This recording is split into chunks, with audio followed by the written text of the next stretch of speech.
As of right now, it appears Tesla will be a winner in all of this. And we're not necessarily talking about EV market share. Tesla already dominates that. What we're really talking about is actual labor costs. And Tesla's labor costs, we're talking all in bonuses, wages, healthcare, everything, is estimated to be about $45 to $50. The fourth week of UAW's historic strike began yesterday without any new facilities being affected, but all the usual thunder and lightning was there in Shawn Fain's Friday speech.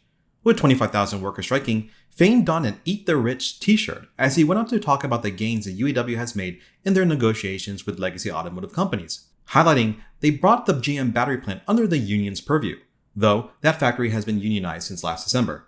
But there has been some concessions made by the Detroit players in terms of wage increases, ranging from 20 to 30%. Ford and Stellantis bringing back COLA, or cost of living adjustments, with GM still balking at that prospect. That resistance continues for all of the big three in terms of pension plans, and many in the analyst community don't ever see that benefit coming back. Regardless of the end result, the movement in negotiations spells out one thing: OEM costs are about to go up. The plan was to draw down engine and transmission plants and permanently replace them with low-wage battery jobs. We had a different plan, and our plan is winning at GM. And we expect it to win at Ford and Stellantis as well. When auto workers are interviewed on the picket lines across the country, they always talk about getting back what they lost in 2008.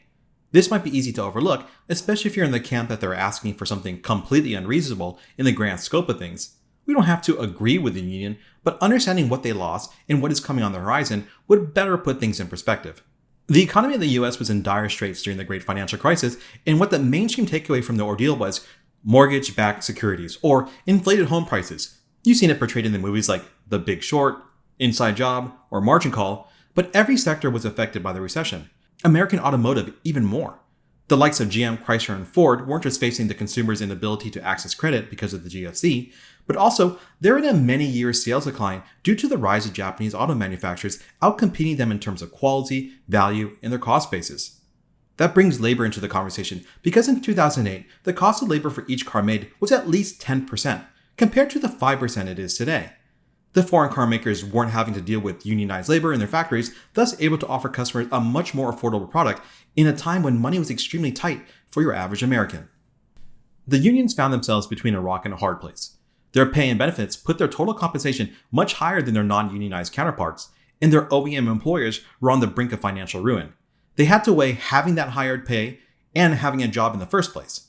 The unemployment rate doubled in 2008, so it wouldn't be surprising for any individual union member to know someone touched by mass and immediate layoffs or considerable pay decreases for those remaining employed. So as part of bailout agreements with the government and an effort to keep the Detroit 3 in business, the UAW agreed to concessions. Let's go over some of those concessions now. Number 1. Expanded the use of Tier 2 pay, which allows automakers to greatly reduce entry-level wages to more workers. Number 2. Cost of living adjustments were suspended for all tiers. Number 3. Performance bonuses were suspended for Tier 1 workers. No pension or retiree healthcare benefits for new hires. Number 5. Wage freezes for employees hired in 2007 and earlier. And number 6. Elimination of the jobs bank, which provided full pay for those laid off.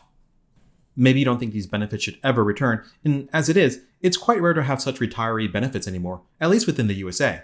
But this is some of what the union members are fighting for, along with a wage increase, protections from electric vehicle transition, and profit sharing. It's ironic these demands stem from the Great Recession because the economic parallels abound today. Some say there again exists a housing bubble, but this time coupled with inflation unseen in generations. The difference in 2023 is the UAW isn't looking to make concessions. They're making demands. It wouldn't surprise me if decision makers within Tesla recall how quickly the Big Three was close to buckling under the weight of the credit crunch, lack of demand, and oppressive labor costs. In December of 2008, GM needed $18 billion and Chrysler $7 billion immediately in emergency loans, otherwise they would not make it to the end of the month. This may better put in light Ford and GM securing multi-billion dollar lines of credit recently. They know how fast reality can hit you after being traumatized in 2008. Tesla sees an opportunity in the chaos and aims to put the squeeze on the legacy manufacturers.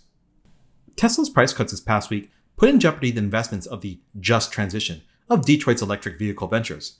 From Ford pausing work on their battery plant, to the unionization of GM's battery factories, to the tens of thousands of dollars lost on every EV these companies sell. The UAW thinks they're winning, but in the years to come, it may be looked at as a last desperate gasp for air. There's a couple reasons to think this. Firstly, as CNN points out, the shift to electric vehicles is giving auto manufacturers an excuse to move production facilities away from union-friendly states with a general direction south, towards Tennessee, Alabama, or South Carolina. We've already seen it with the new lifeblood of EVs, their batteries, being produced in those right-to-work states. Another reason is, as we become an electrified nation, more and more internal combustion engine jobs will be eliminated, and then combine that with the fact EVs need a lot less labor to manufacture. The Economic Policy Institute calculates should half the country switch to EVs, 75,000 auto worker jobs will be lost. A recent Wall Street Journal op-ed pins that number at 117,000 jobs, eliminated based off the electric vehicle push by the current administration. By the way, these are net numbers, meaning even when calculating job gains in the new EV sectors of manufacturing, there's still tens of thousands of people being put out of work. The legacy automakers are being attacked from two directions, Tesla on one side and the unions on the other. Some describe price cuts as a race to the bottom, but there's only one company above ground, and it's Tesla. How can companies who find themselves below the bottom race to it?